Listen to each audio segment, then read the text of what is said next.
반갑습니다. 산골의 아침입니다. 오늘 산골의 아침은 짐승의 표 특집 방송으로 그렇게 진행하도록 하겠습니다. 먼저 본문을 읽어보겠습니다. 요한계시록 13장 16절에서 18절입니다. 그가 모든 자, 곧 작은 자나 큰 자나 부자나 가난한 자나 자유인이나 종들에게 그 오른손이나 이마에 표를 받게 하고 누구든지 이 표를 가진 자 외에는 매매를 못하게 하니 이 표는 곧 짐승의 이름이나 그 이름의 수라. 지혜가 여기 있으니 총명한 자는 그 짐승의 수를 세어보라. 그것은 사람의 수니 그의 수는 666이니라. 아멘. 자, 오늘 방송은 조금 시간이 긴 내용이 될 것 같습니다. 그 내용을 한번 미리 요약해서 목차를 말씀드리면요. 첫 번째로 짐승의 표는 왜 네로나 베리칩 같은 것이 될 수 없는가 하는 것을 말씀드리고요. 두 번째로는 표, 이 인이라고 하는 것의 역사를 한번 살펴보도록 하겠습니다. 그리고 하나님의 인의 역사 그 다음에 살펴보고요. 그 다음에 계시록 13장에서 보는 짐승의 표, 문맥에서 살펴보고 본문을 주의해보는 그런 시간을 갖고요. 그 다음에 다섯 번째로는 짐승의 표 666, 이 정체가 무엇인가 하는 것을 말씀드리고, 그 다음 여섯 번째는 그 표는 언제 찍히나 이런 것을 말씀드리고요. 일곱 번째는 그럼 적그리스도는 무엇인가, 여덟 번째 우상숭배와 짐승의 표를 벗어나는 길, 그 다음에 아홉 번째로는 참다운 분별의 길은 무엇인가, 이런 것을 말씀드리도록 하겠습니다.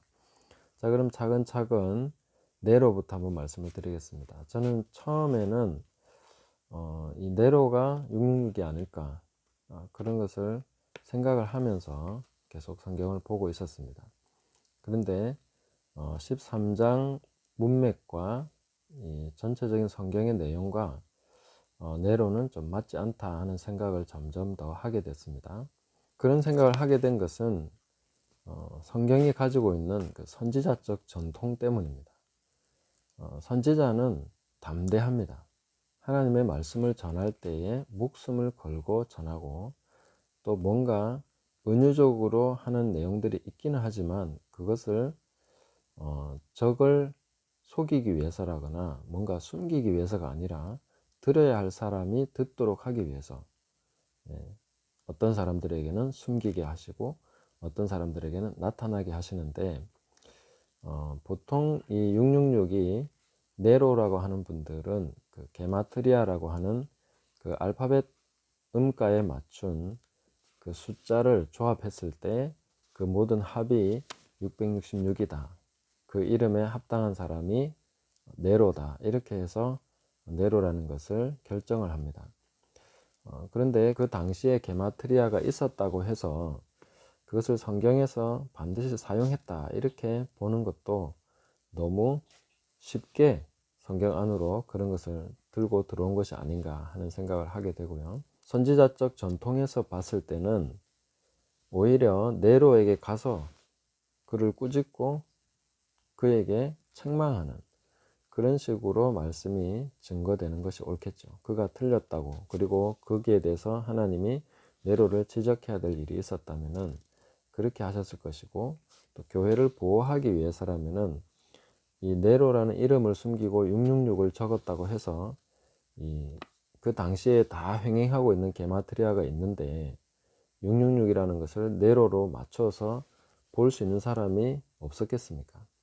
다른 많은 사람들도 그런 것은 충분히 유추할 수 있기 때문에 이것을 빌미로 오히려 교회를 핍박할 수 있는 근거도 충분히 될 수가 있습니다. 그래서 이런 부분을 가지고 네로다라고 얘기하는 것은 좀 무리한 해석이 아닐까 하는 그런 생각이 들고요. 그 다음에 실제로 역사 속에서 네로가 이 본문에 기록되어 있는 이런 일을 행했는가 하는 것을 살펴본다면 황제 숭배나 그 다음에 매매를 못하게 하거나 이런 일들은 네로가 분명하게 시행했다라고 얘기하기는 좀 어렵다는 것이죠. 오히려 로마를 불사르고 그것을 기독교인들에게 혐의를 뒤집어 씌워서 박해하는 그런 일을 하기는 했지만, 이런 식으로 매매를 못하게 한다거나 이와 같은 방식의 박해는 없었다는 거죠. 표를 줬다거나 하는 이런 내용이 없다는 거죠. 그래서 네로라고 보는 것은 좀 무리가 있다.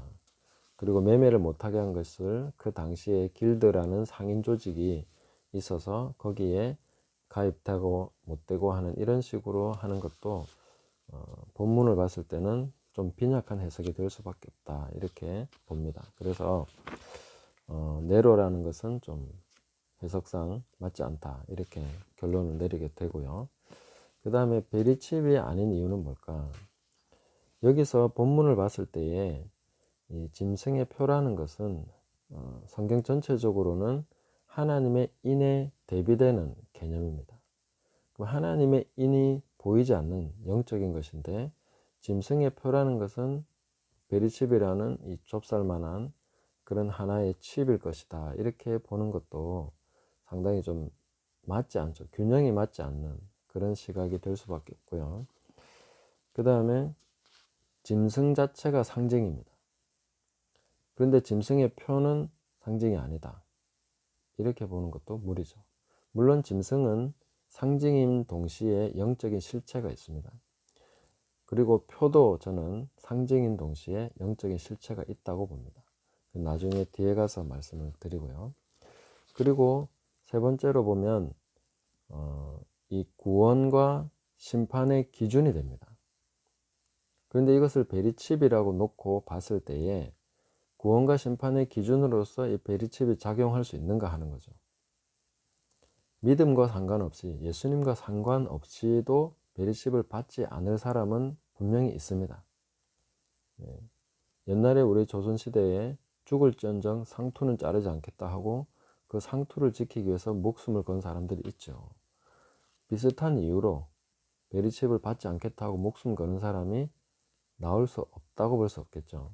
그런 상황에서 그러면 그 사람은 순교자가 되는 겁니까?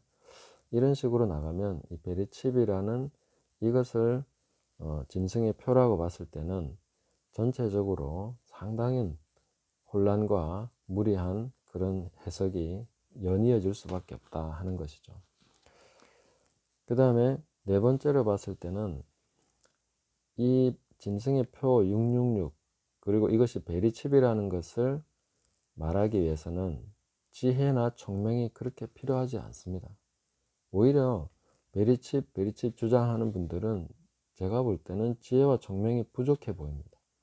너무 맹목적으로 그런 것을 보는 것 같고, 또 뭐 맹목적이라는 말에 상당히 좀 불쾌하실 수 있지만 여러 가지 다양한 뭐 정보나 이런 것들을 듣고 나름 공부를 하셨겠지만 그런 성경이 말하는 그런 지혜와는 좀 거리가 있다는 거죠. 그냥 베리칩 안 받으면 되는 건데 특별히 무슨 지혜가 필요하겠습니까? 총명이 뭐가 필요하겠습니까?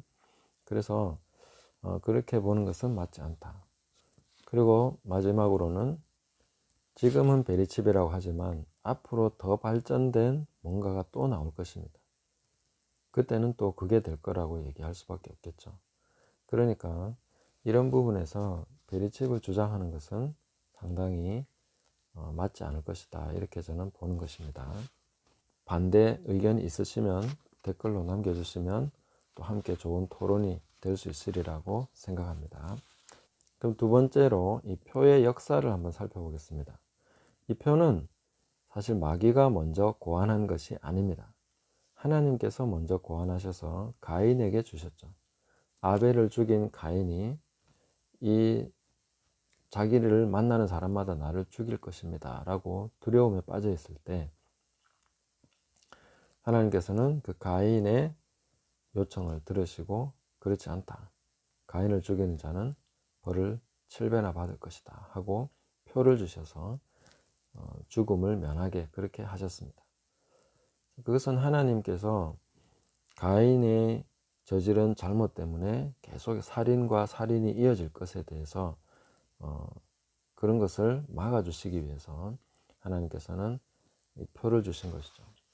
하나님께서는 그렇게 표를 주셨는데 가인은 그 하나님의 은혜를 믿음으로 받지 않았습니다. 그래서 자기 스스로 자기를 보호하기 위해서 나중에 성을 쌓고 그 성 이름을 자기 자식의 이름으로 합니다. 그것은 내 핏줄밖에 못 믿는다, 믿을 사람이 없다, 그래서 도시를 건설하게 되고 가인이 건설한 도시가 인류의 도시 문명의 시초가 되는 것입니다.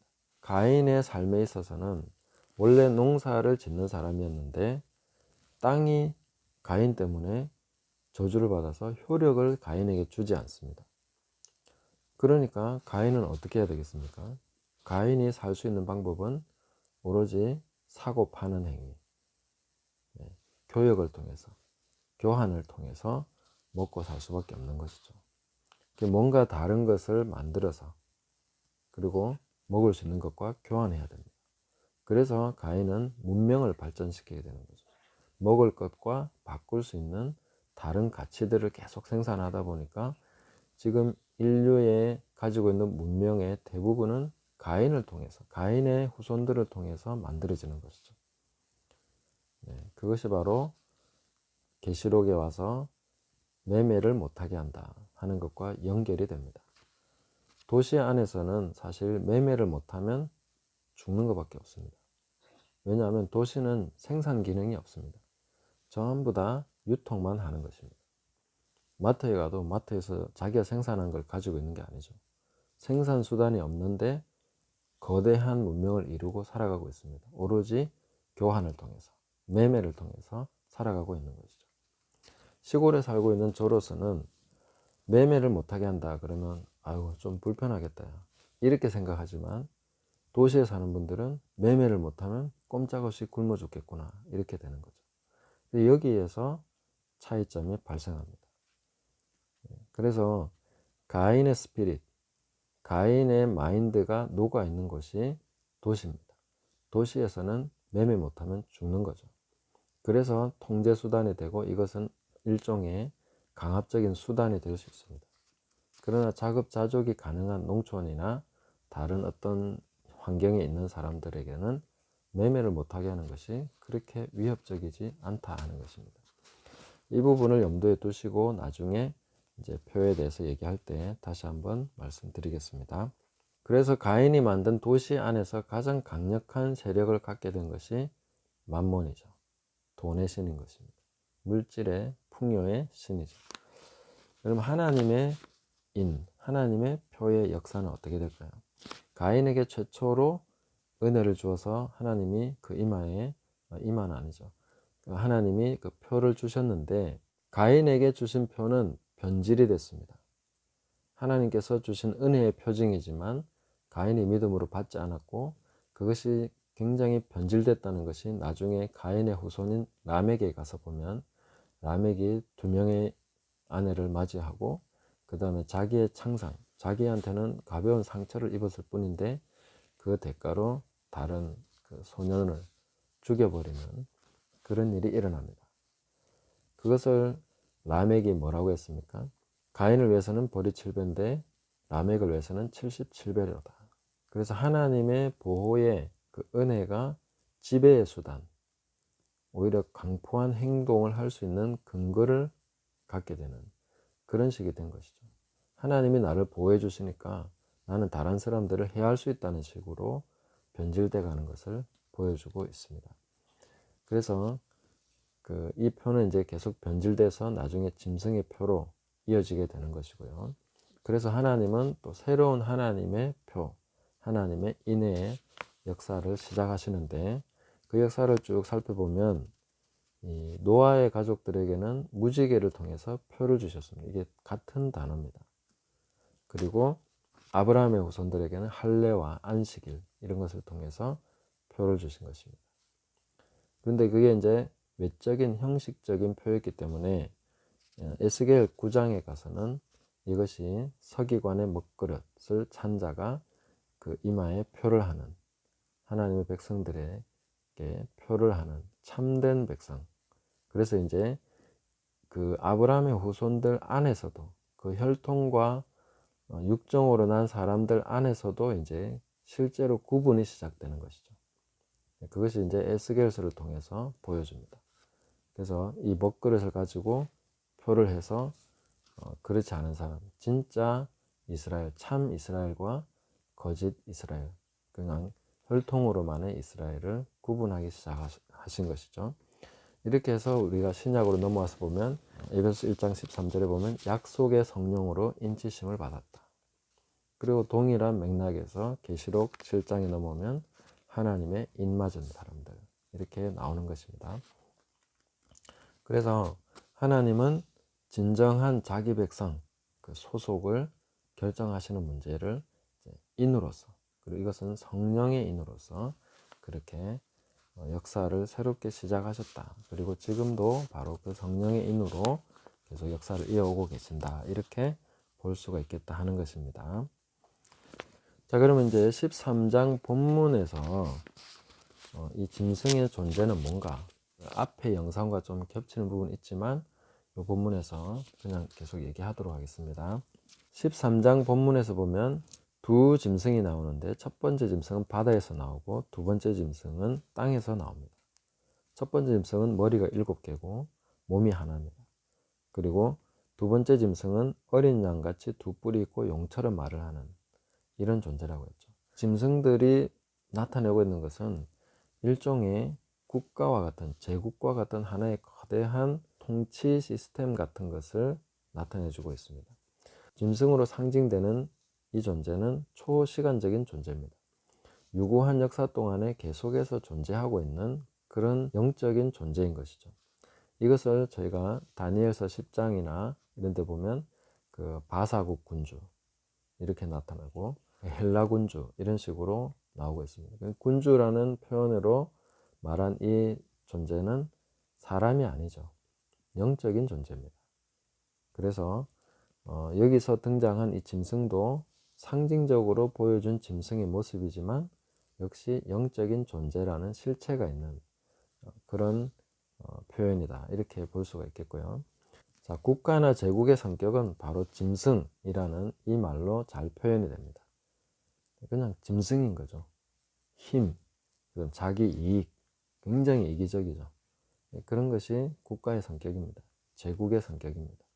그리고 자기에게 해롭게 하거나 이익을 반하는 그런 것은 가차없이 쳐내거나 파괴시키거나 눌러버리는 그런 것이 짐승의 특징입니다. 그래서 계시록이 그런 존재를 짐승으로 묘사하는 분명한 이유가 있는 것이죠. 자, 그런데 이 짐승은 상징이면서 실체가 있다라고 제가 말씀드렸습니다. 자, 이 두 번째 짐승을 적 그리스도라고 하는데 이 두 번째 짐승의 특징은 어린 양 같다는 거죠. 예수님 비슷한 흉내를 내는 것이죠. 그리고 용처럼 말을 한다. 모습은 어린 양 같은데 말은 용처럼 하고 있다. 그런 특징을 가지고 있다는 것입니다. 그럼 예수님처럼 보이지만 진짜 내용은 마귀라는 것이죠. 어떻게 보면 간단한 이야기입니다. 근데 이 존재는 하늘에서 불이 내려오게 한다. 그리고 짐승의 우상으로 말을 하게 한다. 여기서 제가 짐승의 우상을 말하게 한다. 이것은 돌덩어리가 말을 하게 해서 사람들 놀라게 한다. 이런 표현이라기보다는 돌의 우상, 새긴 우상, 눈에 보이는 우상에서 눈에 보이지 않는 우상으로 변화된 것이죠. 지금 일종의 이데올로기, 사람들의 정신을 사로잡고 있는 그런 사상들, 여러 가지 문화나 문명 속에서 녹여서 사람들을 우상숭배하게 하는 물신숭배, 만몬이라고 얘기했죠. 그런 것들을 사람들이 계속해서 추구하게 하고 숭배하게 하는 식으로 변질되고 오히려 그런 식으로 발전됐다 이렇게 보는 것입니다. 자, 그럼 666이라는 것이 뭘까 이제 얘기할 단계가 됐다고 생각합니다. 요한일서 5장 19절에 보면은 우리는 하나님께 속했고 온 세상은 악한 자에게 속해 있다 이렇게 말씀하시는 대목이 나옵니다. 온 세상이 악한 자에게 처해 있다는 것이 무엇이겠습니까? 한 아이가 태어나서 세상에 주는 모든 혜택과 교육을 받고 그런 문화를 즐기고 영화와 드라마와 게임과 이 모든 것을 즐기면서 도시 문명을 즐기면서 살아갔을 때에 성인이 됐다고 한번 생각을 해 보십시오. 이 아이가 과연 하나님이 살아계시구나 하고 인정할 수 있는 확률이 얼마나 되겠습니까? 저는 전혀 없다 이렇게 생각합니다. 전혀 하나님이 살아계신다고 인정할 수 없는 그런 상태가 되어버린다는 것이죠. 시편 10장 4절에 보면은 악인은 그 모든 사상에 하나님이 없다 하는도다. 하나님이 없다고 하는 그 결론, 그런 사상을 가지게 된다는 것입니다. 그게 바로 짐승의 표를 받은 상태다. 이렇게 볼 수 있습니다. 어떻게 해서든 믿을 수가 없게 되는 것이죠. 생각 자체가 그렇게 되어버리니까요. 그게 바로 짐승의 표라는 것이죠. 사람들은 자기가 굉장히 자유롭다고 생각합니다. 그리고 마지막 때에 이 힘든 것은 바로 통제사회, 빅브라더, 동물농장 얘기 자주 나오죠. 빅브라더가 등장해서 통제하는 그런 사회가 될 거다. 이렇게 상상을 합니다. 그러나 그것은 정말 소설일 뿐입니다. 저는 미래사회가 통제사회가 될 거라고 생각하지 않습니다. 오히려 사람들은 지금보다 훨씬 자유롭다고 느낄 것입니다. 제가 느낀다고 얘기하는 이유가 있습니다. 전부 자기는 자유롭다고 느낍니다. 네. 쇼핑을 한번 생각해 보십시오. 남성 의류 매장과 여성 의류 매장이 있습니다. 제가 이제 매장을 운영하시는 분들께 이런 얘기 들은 적이 있는데, 그 여성 의류 매장은 위치 선점에 있어서 그렇게 치열하지 않습니다.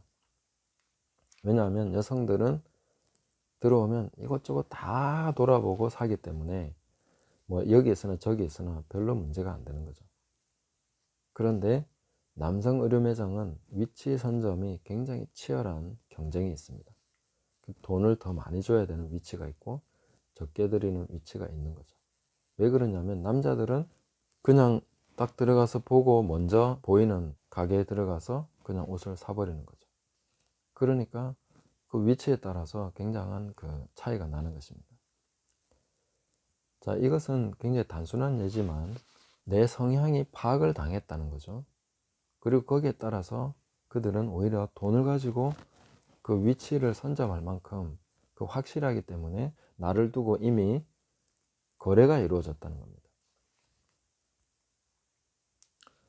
자, 여기서 내가 뭔가 자유롭다고 생각하는데 나는 그 매장에 들어가서 내가 샀지만 그것은 이미 그들이 배치한 그 장소에 가서 산 것이죠. 이게 아주 중요합니다. 그리고 포털 사이트를 한번 생각해 보십시오. 하루에 만약에 10,000개의 뉴스가 나온다고 생각해 보십시오. 그런데 내가 포털 사이트에 들어가서 눈에 띄는 몇 개의 뉴스가 보입니다. 그 중에서 내가 관심 가는 것을, 제목이나 끌리는 것을 선택을 해서 읽어봅니다. 내용을 살펴봅니다. 그랬을 때 나는 내가 원하는 것을 선택했어. 난 내가 좋아하는 게 이거지. 뭐 이런 식으로 볼 수 있다고 생각할 수 있습니다. 그런데 과연 그것이 내가 선택의 자유를 누리고 있는 상황일까? 생각해 보면 10,000개 중에 하나를 선택했다면 내가 선택의 자유로운 거죠. 그런데 이미 선택해 놓은 5개 중에 1개를 선택한 거죠. 그들이 추려내서 선택한 겁니다. 그 내가 과연 선택의 자유를 가지고 있는 것일까? 먹는 것이든 입는 것이든 내가 생활하는 그 환경 속에서 그렇게 간다면 정말 나는 자유를 가지고 있는 것일까요? 인공지능 시대에는 선택을 대신해 주죠. 내 성향에 맞춰 가지고 골라줍니다. 인공지능이 알아서 해주죠. 그게 굉장히 좋다고 생각할 수 있지만 달리 생각하면 끔찍한 통제를 받고 있는 것이죠. 이미 그 선택과 추천 이런 것이 어떤 세력들 다른 것에 의해서 거래가 이루어진 상태로 나한테 온 거라면 나는 그들이 원하는 대로 소비하는 그런 소비자에 불과한 것이죠. 이건 돈주머니일 뿐입니다. 네. 그런 식으로 사회가 진행되고 있다는 거죠. 나는 굉장히 자유롭다. 내가 원하는 것을 다 하면서 살고 있어 라고 생각하지만 실상은 그렇지 않을 수 있다. 물론 뭐 내가 좋아하는 거 다 선택하죠. 그런데 한 가지는 선택할 수 없습니다. 내가 하나님을 믿고 그분을 섬기는 자유는 그 선택 안에 없다는 것을 보셔야 됩니다. 하나님이 없는 거예요. 인공지능이 선택해주고 사람들이 선택해주고 하는 모든 그 속에, 여러분 포털 사이트를 한번 쫙 훑어보십시오. 거기에 하나님이 있는가? 처음부터 끝까지 하나님은 없습니다. 그럼 하나님이 살아계시다는 소식이나 정보가 없을까요? 있습니다. 그러나 전혀 포털에는 올라오지 않고 선택되지 않습니다. 그럼 사람들은 선택의 자유를 박탈당한 것이죠. 자, 그런 것입니다. 나는 무한한 자유를 누린다고 생각하지만 실제로는 선택의 자유가 극히 제한되어 있고 정말 나한테 필요한 진짜 나를 살리는 복음, 그거는 차단되어 있다는 것이죠. 이 상태가 바로 짐승이 구현한 완벽한 시스템, 짐승의 표를 찍을 수 있는 공장이 완성되어 있는 상태, 이렇게 볼 수 있다는 것이죠. 앞으로 더 많은 자유를 누릴 수 있다고 생각할 것입니다. 사람들은 훨씬 더 편하다고 편리하다고 생각할 것입니다. 그러나 하나님이 없는 그 세상 속에서 그들은 계속 쳇바퀴 돌듯이 살다가 가게 되는 것이죠. 마귀가 원하는 완벽한 세상이 바로 그런 것입니다. 그들은 사고 파는 패턴을 벗어나지 못하고 그 안에서 계속해서 살아가면서 하나님이 없다는 사상 속에서 그냥 물들어서 그것이 그런 줄 알고 그것이 정말 세상인 줄 알고 살아가는 일종의 매트릭스 안에서 살아가는 그런 인생이 된다 하는 것이죠. 그래서 666이란 인간이 자기가 선택하고 자기가 원하는 대로 살아가고 있다고 생각하게 하는 그 넓은 문입니다. 넓은 문이 바로 666이죠. 짐승의 표라는 것입니다. 이게 없으면 그걸 벗어나고 싶으면 매매를 못하게 되는 거죠. 그 매매를 벗어나게 되면 그냥 죽으니까, 살 수가 없으니까 사람들은 그냥 그 속에 살아갈 수밖에 없는 것입니다. 자, 짐승의 표가 이런 것이라고 우리가 이해하게 됐을 때에 그러면 언제 짐승의 표가 찍히나? 그것은 우리가 창세기 3장을 통해서 보면 이런 단계가 있음을 알 수 있습니다. 마귀가 뱀을 통해서 하와에게 접근했습니다. 하와에게 참으로 정말 하나님이 동산의 모든 과일을 너희가 먹지 마라 하시더냐, 이런 식의 질문을 합니다. 그러면 대충 모든 사람들은 그런 질문을 하면 움찔합니다. 전부는 아니지, 하나님 다른 거 다 된다고 하셨어. 그런데 이거는 뭔가 먹지 말라고 하셨어. 그런데 거기서 이미 암시를 받죠. 하나님 뭔가 너한테 불합리한 부당한 뭔가 시킨 게 아닐까 하는 그런 암시가 이미 그 질문 안에 들어 있습니다. 그래서 그 암시를 받아들이는 거죠. 실제로 막 하나님이 너 보고 그런 거 하지 말라고 하신 거는 나쁜 거야, 이렇게 말하지 않습니다. 정말 모든 거 하지 마라 하셨니? 뭔가 이상한데? 그런 느낌으로 접근하는 것이죠. 자, 그랬을 때 정확하게 하나님 말씀으로 대응하지 못하면 암시를 받아들이게 됩니다. 그래서 말씀을 정말 그대로 믿는 것과 어설프게 믿는 것의 차이가 여기서 굉장히 크게 나타납니다. 어설프게 믿으면 암시에 당합니다. 직접적인 공격을 하면 쳐낼 수 있습니다. 그러나 암시는 그런 식으로 해서는 쳐낼 수가 없습니다. 정확하게 말씀 그대로 믿어야 그 암시를 정확하게 분별할 수가 있습니다. 하나님은 그런 분이 아니지 하는 것을 분명하게 인식을 할 수 있어야 됩니다. 근데 하와는 그 암시를 받아들였고 아니야, 그리고 그런 거 먹으면 죽을까 하노라, 그 선악을 알게 하는 나무의 과실을 먹으면 죽을까 하노라 하는 그런 애매한 대답을 했을 때 마귀는 바로 치고 들어와서 그렇지 않다, 죽지 않는다, 이런 식으로 유혹을 본격적으로 시작한 것이죠. 그러나 이 표가 찍히는 순간은 그 마귀의 그 꾀임을 받아서 열매를 땄을 때입니다. 따서 먹었을 때 표가 찍히는 거죠. 자, 여기서 표가 찍힌다는 게 뭐냐면요, 이 선악과와 똑같습니다. 사실 표가 찍히는 과정도 똑같습니다. 사람이 처음부터 뭐 완전 짐승의 소속이다 이렇게 찍는 건 아니죠. 그런데 점점 마귀가 주는 암시, 이 세상 속에 녹아있는, 전체에 녹아있는 그런 사상들을 받아들이기 시작하는 거죠. 애들이 학교 가면 배우는 게 다 진화론 근거해서 배우는 것이고, 영화를 보면 다 하나님 없다는 사상이고 잘못된 사상들이 많이 들어있고, 그 다음에 뭐 드라마도 마찬가지고, 뭘 봐도 게임 속에 하나님이 어디 있습니까? 그러니까 계속 그런 걸 접하다 보면 하나님이 없다는 암시를 끊임없이 받게 되는 거죠. 그리고 마침내 하나님이 없다는 결론을 내리고 그에 반하는 행동을 하기 시작할 때 찍히는 거죠. 그렇게 볼 수가 있습니다. 그리고 영적인 세계에는 법칙이 있습니다. 누구의 말을 듣고 순종하면 소속이 됩니다. 로마서 6장 16절에 보면 죄에 순종하면 죄의 종이 된다고 했습니다. 그리고 요한일서에서도 하나님께 속한 자는, 우리에게 속한 자는 그 하나님의 말씀을 듣는 거죠. 누구의 말을 듣느냐에 따라서 소속이 됩니다. 내 양은 내 음성을 듣는다. 내 양이 아닌 자는 목자의 음성을 분별하지 못하면 도망가는 거죠. 그러니까 주님으로부터 도망가면 주님 소속이 아닌 거고, 주님의 말씀 듣고 따르면 주님 소속인 거고, 마귀의 말을 듣고 도망가면 마귀 소속이 아닌 거고, 마귀의 말을 듣고 따라가면 마귀 소속인 겁니다. 그렇게 찍히는 게 바로 하나님의 인, 짐승의 인, 이렇게 구분이 되는 것입니다. 그 인이라는 그 자체도 사실은 목자들의 목양에서 나오는 그런 겁니다. 자기 양에게 인을 찍어주는 거죠. 타인의 양은 타인의 인을 찍습니다. 표시죠. 소속에 대한 표시, 소유의 표시입니다. 그러니까 하나님 소속은 하나님의 말씀을 듣고 따르는 것이고, 마귀 소속은 마귀의 말을 듣고 따르는 것입니다. 그래서 세상에 속한 자와 하나님께 속한 자가 이렇게 구분이 됩니다. 이것은 새삼스러운 구분이 아닙니다. 이것은 뭐 신약 성경 예수님께서 말씀하신 내용도 동일합니다. 그래서 좁은 문이 어디냐?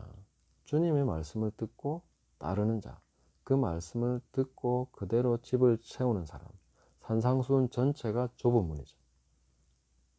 그러나 넓은 문은 하나님 말씀이 아닌 다른 것을 기초해서 살아가는 사람, 그 다른 것을 듣고 다른 사상과 다른 존재의 이야기를 듣고 그것을 따라가는 사람은 짐승의 표를 받는 사람인 것이죠.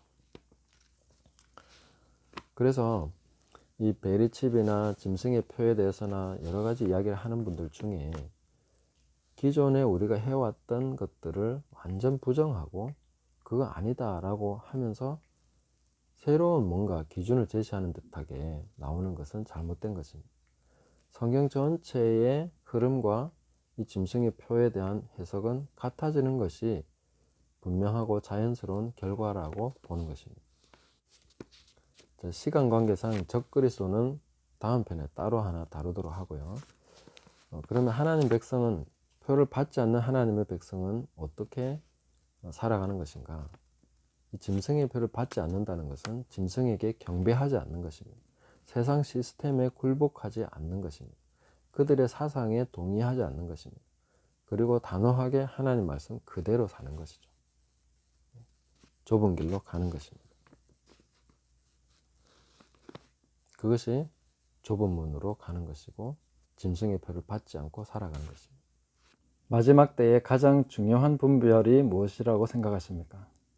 시대의 표적을 분별하고, 세계 정세를 분별하고, 천기를 분별하고, 여러 가지 정치적인, 외교적인, 경제적인 것을 분별해내는 것이 중요하긴 합니다. 그렇지만 저는 마지막 때의 가장 중요한 분별은 바로 자기를 분별하는 것이다, 이렇게 생각합니다. 마태복음 7장에 예수님께서 말씀하셨듯이 남의 눈에, 형제의 눈에 티를 빼려고 하기 전에 먼저 자기 눈에 들보를 빼라. 그리고 그 후에는 밝히 보고 형제의 눈에서 티를 빼리라, 이렇게 말씀하셨습니다. 우리는 이 말씀을 그냥 비판하지 말라 하신 그 대목만 놓고 계속 생각을 하기 쉽습니다. 그러나 주님이 말씀하신 결과를 보면 그 후에는 밝히 본다고 했습니다. 짐승의 표 666, 그들이 만든 세상, 하나님이 없는 허상의 세상, 하나님이 없는 고독하고 쓸쓸하고 황폐한 세상의 모습을 그 후에는 밝히 보게 될 것입니다. 자기 눈에 들보를 뽑아낸 사람은 하나님이 없이 사는 인생의 그 허망함과 처참함과 그 쓸쓸함을 보게 될 것입니다. 세상이 얼마나 헛된 것인지를 단박에 눈치채고 깨달아 알게 될 것입니다. 우리는 먼저 자기 눈에 들보를 보려고 해야 됩니다. 그리고 그것을 빼내는 그 산고의 고통, 그 아픔, 자기 부인의 길을 걸어가는 사람은 이 세상이 얼마나 허무하고 헛된 것인가. 실제로 헛되구나. 하나님이 없는 모든 것, 하나님이 없다고 하는 모든 것이 얼마나 쓸데없는 것인가. 이런 것을 우리는 단박에 깨닫게 되는 것입니다. 이 666의 세상, 허상의 세상, 인간이 만든 666, 인간인 것이죠. 이 모든 세상의 헛된 것을 우리는 깨달아 알고 참다운 주님의 길을 가야 되겠습니다. 에녹처럼 자녀를 낳고 일상을 살아가면서 하나님을 사랑하며 그분과 동행하는 그 말씀대로 그 삶의 구석구석에 적용하고 실천하고, 말씀이 육신이 되어 우리 가운데 거하신 것처럼 하나님의 말씀이 우리 육체를 통해서 실현되고 나타나고 열매 맺는 그런 삶을 살아가는 것이 하나님께서 우리에게 의도하시고 또 기뻐하시는 그런 삶이라고 믿습니다. 세상을 이처럼 사랑하셔서 독생자를 아낌없이 내어주신 그 하나님의 사랑을 확신하고 그 사랑 안에서 주님과 동행하는 복된 하루하루를 살아가시기를 예수님의 이름으로 축복합니다. 긴 영상 시청해 주셔서 감사합니다.